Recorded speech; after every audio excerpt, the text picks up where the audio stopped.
Welcome to my YouTube channel your study guide. Friends, आज के इस वीडियो में हम लोग एसएससी जीडी के प्रीवियस ईयर के पेपर को सॉल्व करने वाले हैं। जो 2023 में पेपर हुआ था 1 फरवरी को, उसके पहले शिफ्ट का ये पेपर है। 20 क्वेश्चन आते हैं जी के जीएस से। मैंने वो 20 क्वेश्चन ले लिए हैं। डेली हम लोग एक प्रैक्टिस सेट को यहाँ पर सॉल्व करने वाले हैं। तो अगर अभी तक आप लोगों ने चैनल को सब्सक्राइब ना किया हो तो चैनल को सब्सक्राइब जरूर कर लें। और ये क्वेश्चन एज इट इज जैसे पूछे गए थे सेम टू सेम मैंने वैसे ही बिल्कुल नोट किया है, जिससे आप लोगों को पता चले, लैंग्वेज पता चले कि किस तरह से पूछे जाते हैं। तो चलिए अब हम लोग इसे सॉल्व करना स्टार्ट करते हैं। पहला क्वेश्चन देखिए, 1873 में उन्होंने सत्य शोधक समाज की स्थापना की। यहाँ उन्होंने किसे कहा जा रहा है? तो सिंपल क्वेश्चन है। यहाँ पर पूछा, ये आपसे पूछना क्या चाहता है कि सत्य शोधक समाज की स्थापना किसने की थी। तो किसने की थी आप लोगों को पता होगा, यदि नहीं पता है फिर भी आप लोग नोट कर लीजिएगा। ज्योतिबा फूले ने। राइट आंसर क्या हो जाएगा? ज्योतिबा फूले। सत्य शोधक समाज की स्थापना किसने की थी? ज्योतिबा फूले जी ने की थी। कब की थी? तो 1873 में। तो इस बार पूछा गया था कि किसने की थी, अगली बार पूछा गया था किसने की थी। इस बार सन पूछ सकता है कि कब की गई थी, तो ध्यान रखिएगा 1873 में की गई थी। अगला क्वेश्चन देखिए क्या आया था। देवप्रयाग में भागीरथी ... से मिलती है। देवप्रयाग में भागीरथी किससे मिलती है? तो आप लोगों को पता होगा, जब भागीरथी और अलकनंदा देवप्रयाग में आकर मिलते हैं तो वहाँ पर गंगा का नाम गंगा पड़ता है। तो राइट आंसर क्या हो जाएगा? अलकनंदा। राइट आंसर क्या होगा? अलकनंदा। ध्यान रखिएगा, कभी कभी पूछा जाता है कि भागीरथी और अलकनंदा कहाँ पर आकर मिलती हैं। तो कहाँ पर आकर मिलती हैं? देवप्रयाग में। आप लोग क्वेश्चन को अच्छे से पढ़िएगा, क्योंकि इसी से 2-3 क्वेश्चन घुमाकर पूछा जाता है। तो 2 क्वेश्चन हुए। सत्यशोधक समाज की स्थापना किसने की थी? ज्योतिबा फूले जी ने की थी। कब की थी? तो 1873 में। दूसरा क्वेश्चन कि भागीरथी से अलकनंदा कहाँ आकर मिलती है? तो देवप्रयाग में। और पूछा जाता है गंगा का नाम गंगा कहाँ पड़ता है? तो देवप्रयाग में ही पड़ता है। ये भी ध्यान रखिएगा। अगला क्वेश्चन देखिए, क्वेश्चन क्या है? क्वेश्चन नंबर 3, भारत में अंतर्देशीय जलमार्गों के विकास, रख रखाव और प्रबंधन की देखभाल कौन करता है? तो कौन करता है? राइट आंसर क्या हो जाएगा? ऑप्शन 3, भारतीय अंतर्देशीय जलमार्ग प्राधिकरण। भारत में अंतर्देशीय जलमार्गों के विकास, रखरखाव और प्रबंधन की देखभाल कौन करता है? तो भारतीय अंतर्देशीय जलमार्ग प्राधिकरण। ऑप्शन 3 राइट आंसर इसका होगा। अगला क्वेश्चन देखिए, अर्थशास्त्र किसके द्वारा लिखा गया है, या अर्थशास्त्र के लेखक कौन है? तो कौटिल्य, जिन्हें विष्णुगुप्त चाणक्य कहा जाता था, वे हैं। उन्हीं को कौटिल्य भी कहा जाता था। तो ऑप्शन यदि मिले विष्णुगुप्त चाणक्य तब भी सही होगा, या कौटिल्य। तो अर्थशास्त्र के लेखक कौन है? तो कौटिल्य। ध्यान रखिएगा, मोस्ट इंपॉर्टेंट क्वेश्चन है। क्वेश्चन देखिए, क्वेश्चन नंबर 5 क्या है? क्वेश्चन नंबर 5 है, किस खेल का मैदान प्रायः अंडाकार होता है? किस खेल का मैदान प्रायः अंडाकार होता है, जिसके बीच में एक आयताकार क्षेत्र होता है जो 22 गज लंबा और 10 फीट चौड़ा होता है? तो आप लोगों को पता होगा कि क्रिकेट का जो मैदान होता है वो कैसे होता है? अंडाकार होता है। राइट आंसर क्या हो जाएगा? क्रिकेट। इतना ध्यान रखिए, तब भी क्वेश्चन बन जाएगा कि क्रिकेट का मैदान कैसा होता है? तो अंडाकार होता है। अगला क्वेश्चन देखिए, क्वेश्चन नंबर 6 क्या है? मैंने क्वेश्चन एज इट इज जैसे पूछा गया था मैंने सेम वैसे लिया है, जिससे आप लोगों को लैंग्वेज भी समझ में आए। भारत के संविधान का निम्नलिखित में से कौन सा अनुच्छेद कुछ दशाओं में गिरफ्तारी और निरोध से संरक्षण प्रदान करता है? तो आप लोगों को पता होगा आर्टिकल 22 है। वैसे भी आप लोग जानते होंगे कि मौलिक अधिकार और डीपीएसपी के अनुच्छेद बहुत पूछे जाते हैं एग्जाम में। तो मौलिक अधिकार और डीपीएसपी के अनुच्छेद आप लोग ध्यान रख लीजिएगा। अनुच्छेद 22 में गिरफ्तारी के संरक्षण में अधिकार दिया गया है, जिसके अंतर्गत 3 अधिकार आते हैं। पहला क्या है? पहला अधिकार क्या है उसमें? पहला अधिकार आता है कि यदि आपको पुलिस गिरफ्तार करने आ रही है तो आपके पास ये अधिकार है कि आप उससे पूछ सकते हैं कि आपको किस कारण से या किस जुल्म के लिए गिरफ्तार किया जा रहा है। दूसरा, आप अपने मनपसंद वकील को चुन सकते हैं। और तीसरा, 24 घंटे के अंदर आपको नज़दीकी न्यायालय में पेश करना होगा। बस आने जाने का समय उसमें नहीं जोड़ा जाता। तो ध्यान रखिएगा कि अनुच्छेद 22 में ये 3 अधिकार दिए गए हैं गिरफ्तारी के संरक्षण में। अगला क्वेश्चन हम लोग देखते हैं। क्वेश्चन नंबर 7 क्या है? क्वेश्चन नंबर 7 क्या है? राजस्थान की विवाहित महिलाओं द्वारा मनाया जाने वाला गणगौर कब वार्षिक त्यौहार हिंदू माह के किस महीने में मनाया जाता है? तो यहाँ से सबसे पहले तो नोट करिएगा कि गणगौर त्यौहार कहाँ मनाया जाता है। तो राजस्थान में मनाया जाता है। और किस प्रकार की महिलाओं द्वारा, तो विवाहित, क्वेश्चन घुमाकर भी पूछा जाता है। तो आप लोग ध्यान रखिएगा कि गणगौर त्यौहार राजस्थान में विवाहित महिलाओं द्वारा मनाया जाता है। पूछा जा रहा है कि यह हिंदू महीने के किस महीने में मनाया जाता है, तो ये चैत्र में मनाया जाता है। किस माह में मनाया जाता है, चैत्र में। अगला क्वेश्चन देखिएगा, कभी कभी ऐसा सिंपल भी क्वेश्चन पूछ लिया जाएगा कि गणगौर त्यौहार कहाँ मनाया जाता है, तो ध्यान रखिएगा राजस्थान में। अगला क्वेश्चन है 2020 ग्रीष्मकालीन पैरा ओलंपिक में किस देश ने सर्वाधिक स्वर्ण पदक जीता। तो किसने जीता था, चीन ने जीता था। और 2024 में ये जो पैरा ओलंपिक हुआ है उसमें भी चीन नंबर 1 पर ही है पैरा ओलंपिक में, ये भी ध्यान रखिएगा।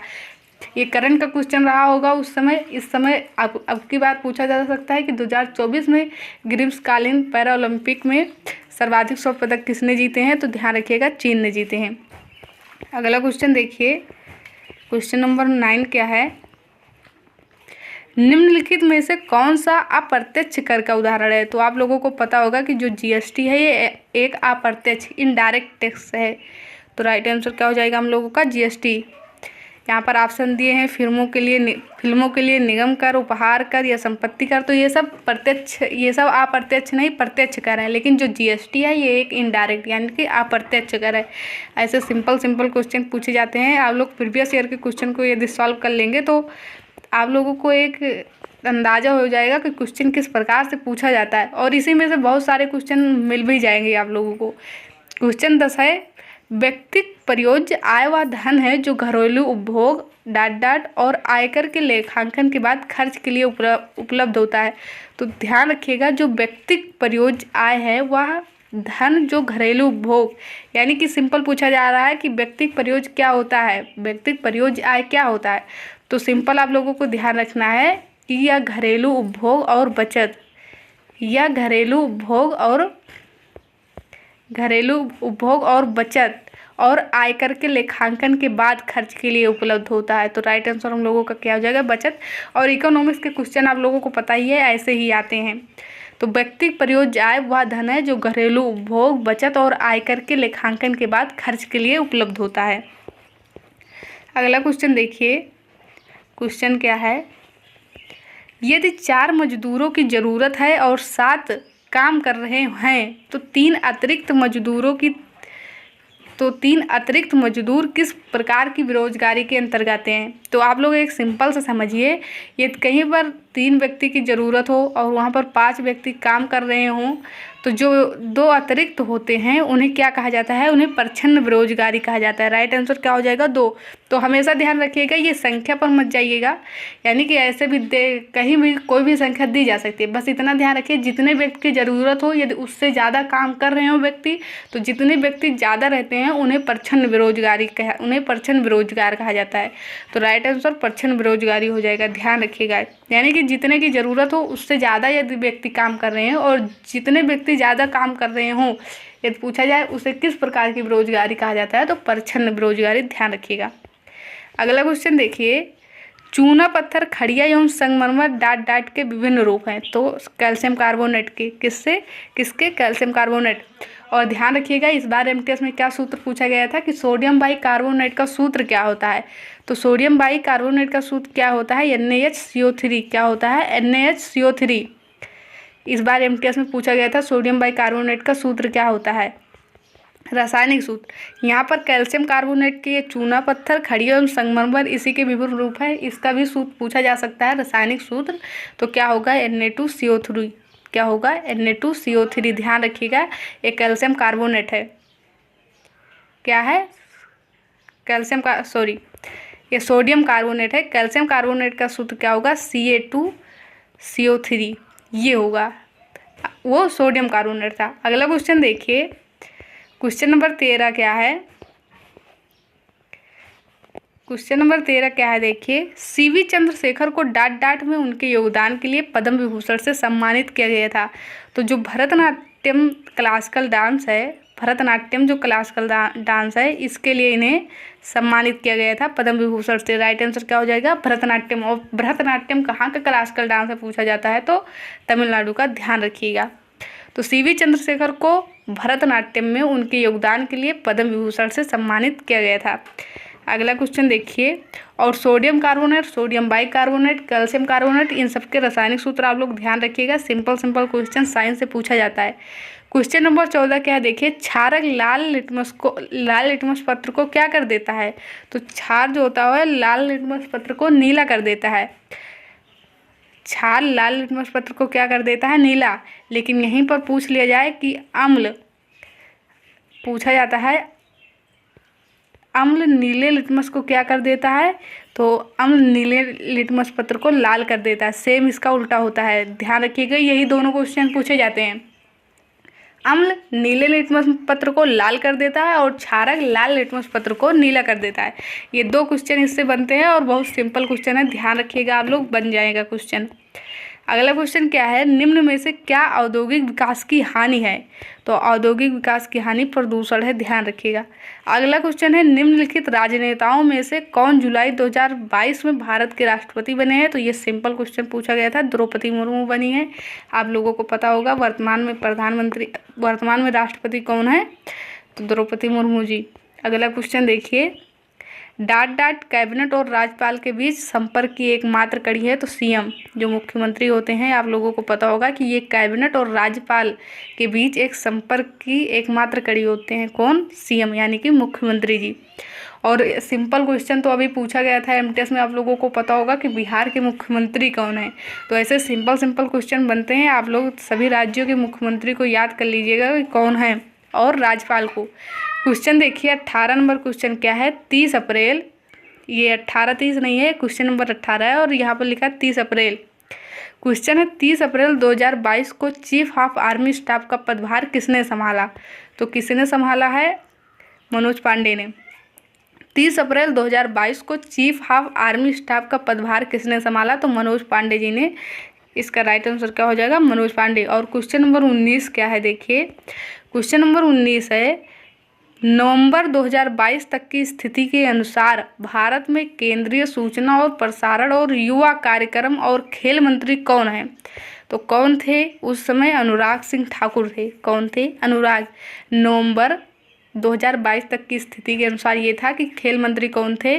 आप लोगों को पता ही है, एक ही व्यक्ति को कई विभाग दे दिया जाता है, कई मंत्रालय, तो इसीलिए इन्हें केंद्रीय सूचना प्रसारण और युवा कार्यक्रम और खेल मंत्री ये सभी दिया गया था। लेकिन इस समय खेल मंत्री कौन है वर्तमान में पूछा जाएगा तो आप लोग क्या देंगे आंसर? मनसुख मंडाविया। कौन है? मनसुख मंडाविया। ये नए बने हैं, ध्यान रखिएगा। अब अनुराग सिंह ठाकुर नहीं है। और अगला क्वेश्चन देखिए क्या है, अल्लार मेल। देखिए अलर मेल कहीं आता है, कहीं पर अल्लार मेल आता है, तो आप लोग ऐसे ध्यान रखिएगा। अलर मेल वल्ली निम्नलिखित में से किस शास्त्रीय नृत्य के प्रतिपादक हैं? किसके हैं? भरतनाट्यम के। भरतनाट्यम के कुछ प्रमुख कलाकार को आप लोग ध्यान रखिएगा, बहुत पूछा जाता है। यामिनी कृष्णमूर्ति, रुक्मणी देवी अरुणडेल, बैजंती माला, पद्मा सुब्रमण्यम, मीनाक्षी सुंदरम पिल्लई और ये अल्लार मेल वेल्ली, ये सभी बहुत पूछे जाते हैं और मोस्ट इम्पॉर्टेंट भी हैं। और जो योजनाएं चल रही हैं उसको भी आप लोग करंट में याद रखिएगा। जैसे इस बार एमटीएस में बता दें, हम पूछा गया था कि दुआरे राशन योजना, जो योजनाएं बीत जाती हैं उनको भी ध्यान रखिएगा, पिछला ही पूछा जाता है ज़्यादातर। तो पूछा गया था कि दुआरे राशन योजना किस राज्य में चालू किया गया था, जिसे अवैध घोषित कराकर हाई कोर्ट ने बंद करा दिया। तो दुआरे राशन योजना किस राज्य में चालू किया गया था? तो पश्चिम बंगाल, ध्यान रखिएगा। मोस्ट इम्पॉर्टेंट क्वेश्चन है, पूछा जा सकता है।